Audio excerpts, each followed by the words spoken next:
تو ان کو ان کے خلاف کسی قسم کی کوئی مؤثر کارروائی ہوگی، جس کی وجہ سے لوگ جو ہیں وہ بلیک میل ہوتے رہتے ہیں، جس کی وجہ سے جیسے ہی یہ ہمارے کراچی کے پاکستانی بھائی جو ہیں ان کے ساتھ یہ افسوسناک واقعہ ہوا، اگر کسی مہذب ملک میں یہ واقعے کو دیکھا جائے تو یہ خودکشی نہیں ہے، اس کو ایک مرڈر جو ہے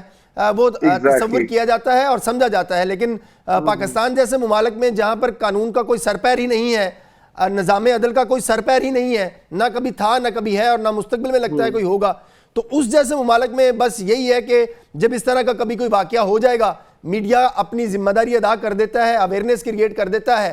اور اس کے بعد کسی اور ایشو کی طرف ہم چلے جاتے ہیں اور معاملہ ختم ہو جاتا ہے. اب تو یہ چیزیں ریگولیٹ کرنا زیادہ آسان ہو چکی ہیں. جیسے آپ دیکھیں کہ لون ایپ جو ہے وہ کہیں رجسٹرڈ ہوئی ہے، کسی ای میل پر رجسٹرڈ ہوئی ہے، کسی موبائل پر رجسٹرڈ ہوئی ہے، کسی نہ کسی کیا اسے کہتے ہیں کہ ریزیڈینشل ایڈریس کے اوپر رجسٹرڈ ہوئی ہے، تو وہاں سے تو ان بندوں کو پکڑا جا سکتا ہے. جیسے اس کیس میں ہوا، جو لوگ دھمکیاں دے رہے ہیں ان کے موبائل نمبر موجود ہیں پولیس کے پاس، پولیس کریک ڈاؤن کرے، ان کو گرفتار کرے، لیکن پولیس دانستہ طور کے اوپر نہیں کرتی، کیونکہ ہماری اطلاعات کے مطابق یہ سود خور مافیا جو ہے وہ ریاست کو رشوت دیتا ہے، پولیس کو رشوت دیتا ہے، اور ریاست اور پولیس ان جرائم پیشہ لوگوں کا تحفظ کرتی ہے، جس کی وجہ سے یہ ایک مافیا کی شکل بن کر پاکستان کو اس نے جکڑا ہوا ہے. آپ پنجاب کے اندر، پاکستان کے اندر آپ کو ایسے لاکھوں کی تعداد میں کیسز ملیں گے، لوگ مسائل کا شکار ہیں اور اپنی آپ کہہ لیں کہ انصاف نہ ملنے کا جو ان کو عدم تحفظ ہے، اس کی وجہ سے وہ لوگوں کو جو ہے وہ نہیں کرتے. اور پھر سب سے بڑی بات کہ اس ایپ کے اندر جن کے اشتہارات نظر آ رہے ہیں، جو لوگ تصویروں پہ نظر آ رہے ہیں، ہم بڑی آسانی کے ساتھ نادرا کو ان کا ڈیٹا بھیجیں، نادرا ان کا فوری طور کے اوپر ان کا فوٹوگرامک ٹیسٹ کر کے بتائے کہ یہ کون لوگ ہیں ان اشتہار میں کام کرنے والے، آپ ان لوگوں کو پکڑے، وہاں سے آگے آپ کو لیڈ ملے گی، آپ جا کے ایپ کے مالکان تک پہنچے اور ان کو کریک ڈاؤن کر کے بند کریں. پی ٹی اے کا اس کے اندر بڑا مرکزی کردار ہے کہ وہ ان ایپس کو فوری طور کے اوپر بند کر سکتا ہے. لیکن آپ دیکھیں کہ پاکستان ٹیلی کمیونیکیشن اتھارٹی، وزارت داخلہ اور جو انٹرنیٹ ریگولیشنز کو ریگولیٹ کرنے والے ایف آئی اے ہیں، وہ سارے ہمیشہ سے خاموش تماشائی کا کردار ادا کر رہے ہیں. اور اس کیس میں بھی ایسا ہی ہوگا. ہم 2-4 دن تک جو ہے وہ اس معاملے کو ہائی لائٹ کریں گے سوشل میڈیا کے اوپر، میڈیا کے، اس کے بعد جو ہے ہم کر لیں گے. قانون موجود ہونے کے باوجود اس کے اوپر عمل درآمد نہ ہونا، یہ ریاست کی جو ہے وہ غفلت کو اس کی نشاندہی کرتا ہے. ریاست اس کی ذمہ دار ہے. ٹھیک ہے میاں صاحب میں انتہائی مشکور ہوں سر کہ آپ نے پروگرام کے لیے وقت نکالا. یہ جو باتیں میاں صاحب نے کی ہیں یہ اویئرنیس کی لیے ہیں. اب دیکھیں آپ سے میری ریکویسٹ ہے دیکھنے والوں سے کہ حکومت تو کچھ نہیں کر رہی، اتھارٹیز ان کے خلاف کچھ نہیں کر رہی. آپ کے پاس ایک طریقہ ہے، وہ ہے جال میں نہ پھنسے. ان کے اشتہار کو اگنور کریں، ان لوگوں کی کالز کو اگنور کریں. اگر یہ آپ سے لون لینے کا کہتے ہیں، انتہائی مجبوری بھی کیوں نہ ہو، شاید اس کے لیے اللہ کوئی اور دروازہ کھول دے آپ کے لیے، لیکن ان کے چال میں آپ نے نہیں پھنسنا ہے. ایک وقفہ لیتے ہیں ناظرین اور وقفے کے بعد حاضر ہوتے ہیں.